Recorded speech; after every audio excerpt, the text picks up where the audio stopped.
Hi there, Juleka here. Before we get started, I want to invite you, yes, you, to be a guest on the show. If you're an adult and a child of immigrants, and they could be from anywhere in the world, really, I'd love to talk to you about the conversations that are necessary but challenging, especially right about now. So whatever you're all getting into, I want to know about it. Politics, money, holidays, marriage, kids, everything. So send me an email directly at juleka@lantiguawilliams.com and we'll get you on the show. I can't wait to hear from you.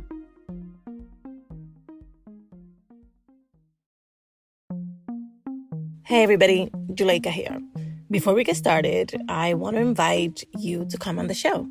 If you're an adult child of immigrant parents from anywhere in the world, I'd love to talk to you about the conversations that are necessary but challenging right now. What are you getting into with your loved ones? Holidays, politics, money? You know we get into it all. So send us an email or a detailed voice memo to hello@talktomamypapi.com. We can't wait to have you on.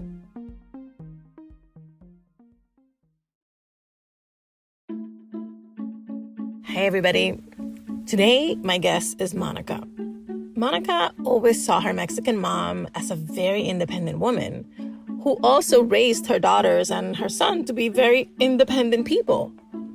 But Monica shaves at how her mom sometimes still interacts with her and her siblings based on really outmoded gender norms.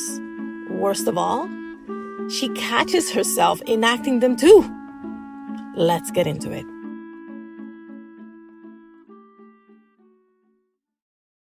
My name is Monica Prado Garcia. I'm from San Diego. I currently live in Los Angeles, but I'm originally from San Diego, California. And I grew up calling my mom Mamí and my dad Papí. So my household included myself and two other siblings, one older sister and one older brother. I'm the youngest of three children. And my parents were both Mexican. My mother was born on this side of the border in the U.S., and my father was born in Mexico. Unfortunately, my father passed away when I was very young, when I was 10, but the time that he was with us was great. And then thereafter, my mom, she was a very strong woman, so she pushed the family along as a single mom of three. My sister had kind of like a co-parenting role. So even though she was a sibling, she inherited that sense of parenting us. So really my brother and I were like the two siblings, and we were both, I guess, coddled in a certain way because we lived in a very close-knit community. But my brother was very much taken care of. I was expected to still learn how to cook, to clean, to help my sister manage household chores, whereas my brother didn't have those expectations. But it's just interesting, that irony between my mother being this, in a certain way, very feminist, very powerful, forward-thinking woman that very much believes in her independence, but still manages to incorporate some of that patriarchic values and patriarchy overall in the way that she treats her daughters versus her only son. So if we're eating lunch or dinner, the expectation is that my sister or I will serve my brother first. Or the expectation is Pedro hungry? It's not so much, are we all hungry? Is Pedro hungry? Has he eaten today? And my sister and I always comment, well, we're hungry. Have you asked us if we've eaten today? And she does, of course. She's very attentive. I don't want to discredit my mother, but we do feel the difference even as adults. This was a couple of years back. So I was at my mother's home. I was making myself some quesadillas, and my brother also comes to my mother's home, and she says, "Oh, perfect, Monica, I was making you some quesadillas."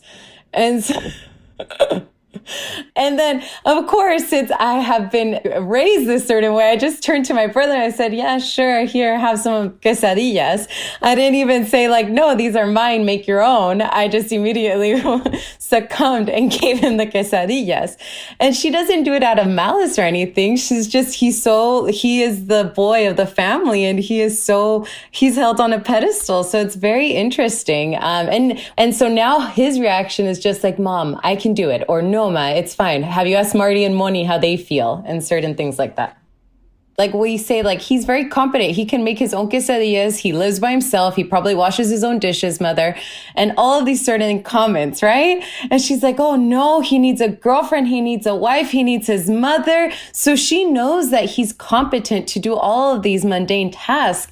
But it's just the fact that someone needs to be serving him at all times.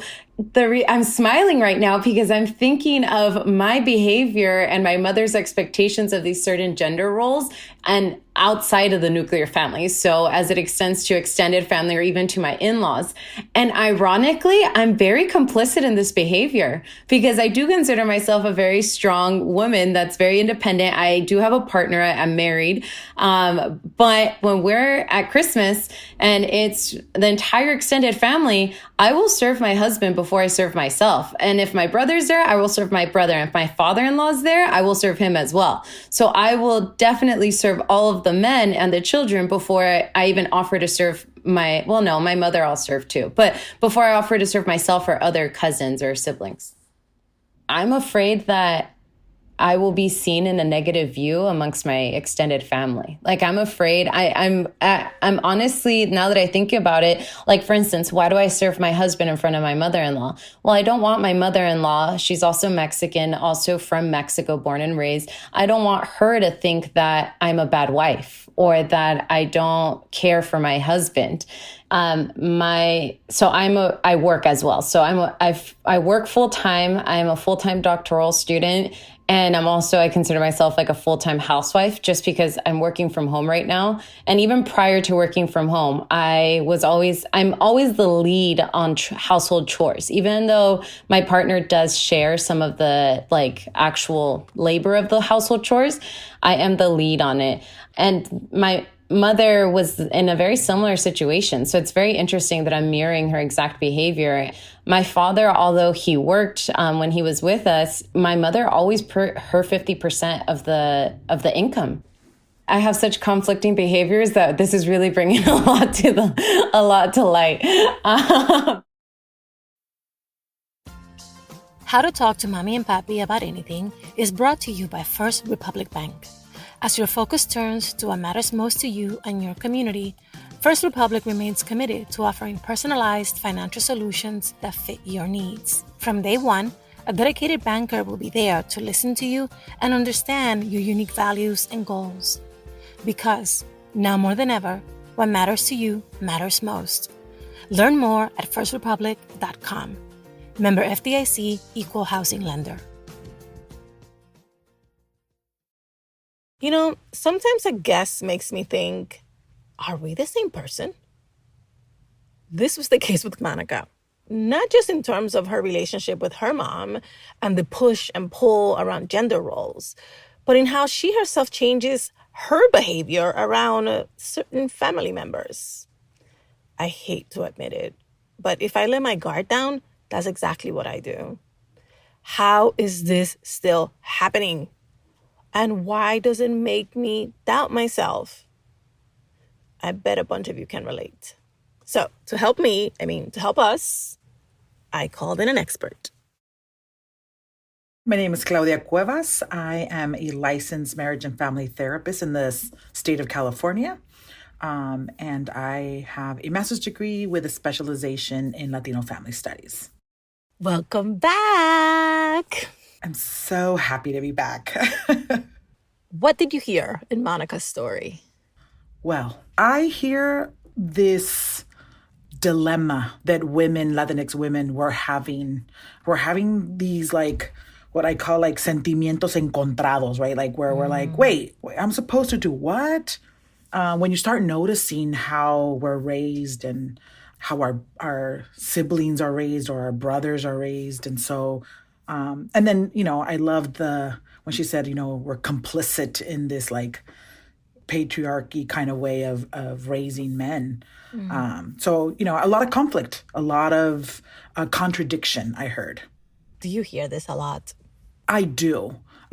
Being a therapist and having someone come into therapy, there's already this self-awareness that has to be in place in order to come and expose your problems to someone, right? And, I treat a lot of professional women, and they have to reconcile how they were raised and what they want to do with their life and how they find a balance, right? I try to get them to find a balance.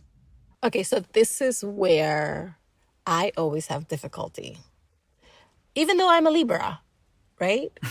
I can never find this balance. And I am constantly conflicted and self-correcting, right? So where's this balance? How does one strike it? I think it comes in the self-correcting, right? You're trying to go against generational way of thinking and raising. And let's just be honest, the machista men and the men there are in our lives and that participate in this patriarchy or this toxic masculinity, those trend words. We women raised them to be that way. Like we truly are complicit. And it's only when we push against that boundary and make the corrections is that we find this balance. So here's the thing, though. Monica considers her mom and has always considered her mom a feminist. Her mom is absolutely a feminist. Why? Because she works. She wanted her children to get educated.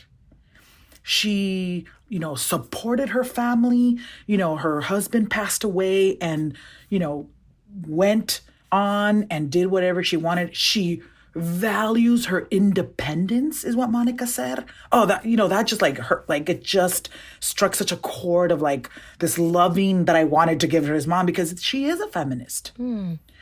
She's not an Anglo definition of what a feminist is, but she is 100% a Latinx feminist. It's just about that, right? Like we're equal. I want my daughters to have the same opportunity and education than my son or anybody else. Why? Because I know they're going to have a better life. The more educated you are, the more independent you are about the money that you bring into the home. You don't depend and become subservient to someone. And I think we need to get back from like, because I serve my husband some tamales doesn't mean that I'm like this, abnegada, subservient, and he cracks a whip on me. Like that Right. does not mean I'm a Libra too, so I want to take care of him. I know, we love hosting. Yes.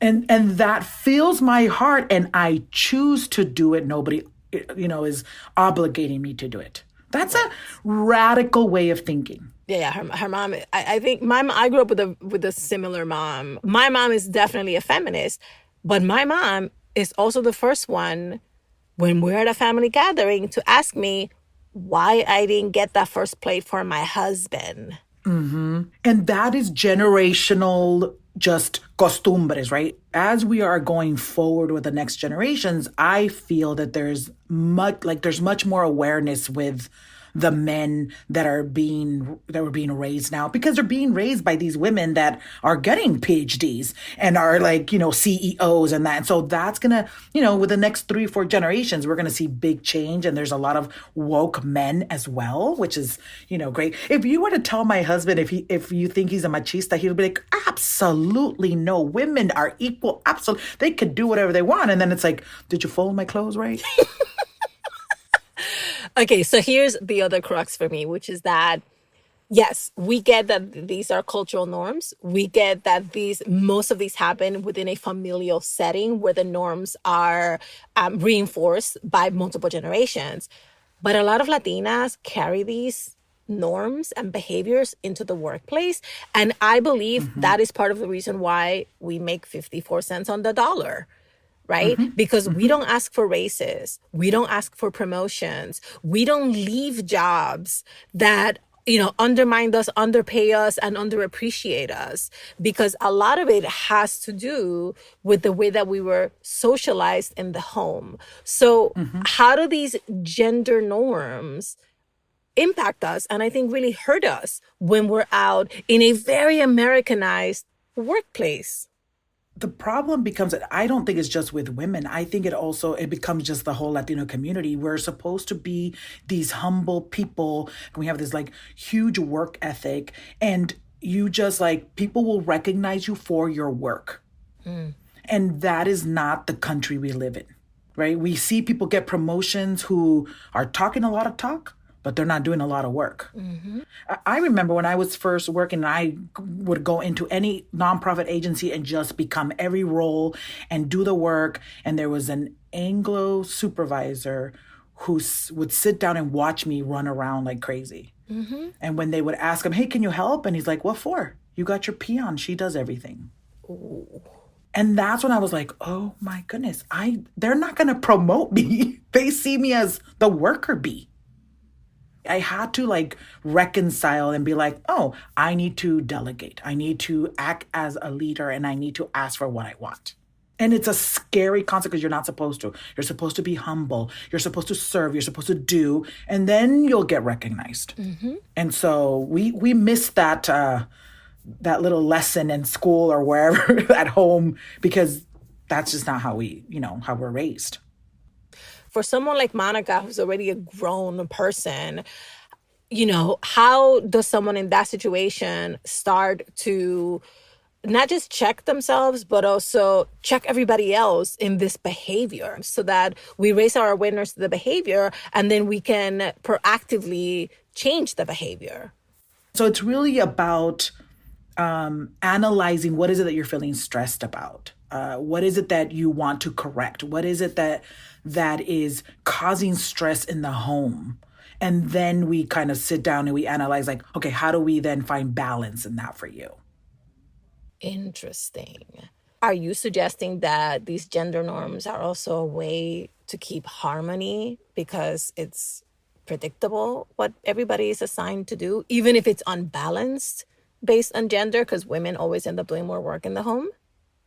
It's going to depend on that family, right? Mm. Some people don't want to just mess with the order of things. Like they, get out of the kitchen. Like, this is my domain, leave me alone kind of thing. And that's okay. I think that it's never going to be 50-50 in the home. There's always going to be these different seasons, times where some give 70 and in other things you give 80 and then in other things you give 100. And then, but at the end, if you're feeling like you're satisfied with how things are going and that there's some harmony within your home, then that's great. But if you're stressed out because you're just killing yourself, you hate doing this thing all the time and you hate being told to do it, then that's when we have to have a conversation. Mm. There's nothing wrong with the gender roles. It's really about how that is affecting you, right? Like there's some serious machismo going out there and, you don't get access to money and you're not allowed to like look at the bank accounts and like those are concerning. But if I say, listen, I am not good at money, I'm going to let my husband take care of that, which is not the case in mine, but I'm going to, hand it over to him. That's not a gender role. That's about what your strength is. Hmm. And so if we look in the home and see what everybody's strengths are, they will end up doing a higher percentage of that task. All right, final question. What do you do with the tia who at the party is like, go get your husband something to drink? Like, what do you do when external forces act upon the civility that you have cultivated in your relationships? It's going to depend on the personality you have. You can literally say like, no, he's fine. He knows how, he makes his drink better than I do. Or you can say like, no, I don't want to. You're not going to be able to convince your tia that, you not taking care of your husband, he's not going to leave you and go, find himself another woman that will. Right. That's their way of thinking. Okay. It's too late for the adults. I get it. I definitely get it. But we're the example, right? We're the example of this could happen. Literally, my husband, when we go to parties, serves me. And I have cousins, I have tias that just turn around and look at me and I smile and go, that's right. Don't you wish you were me? And they'll laugh, right? They're like, ay, and then just, keep on walking. Claudia, always so good to have you on the show. Thank you for coming back. Thank you. Anytime. I love it. All right, let's recap what we learned from Claudia. Hold yourself accountable. Understand how you are also complicit and be aware that you're pushing back against generations of cultural norms. Find harmony in the give and take.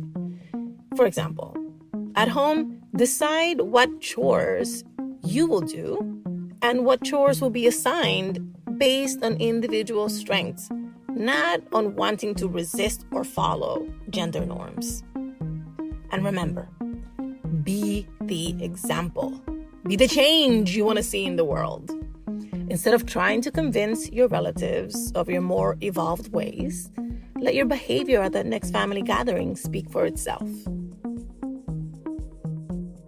Thank you so much for listening. Your listening helped us achieve something so cool. Just this week, Spotify named our show, your show, among the top podcast of 2020. It's so cool. I'm so proud of my team. I'm so proud that we get to do this for you every week. And it's really sweet to get that kind of recognition. So thank you for listening.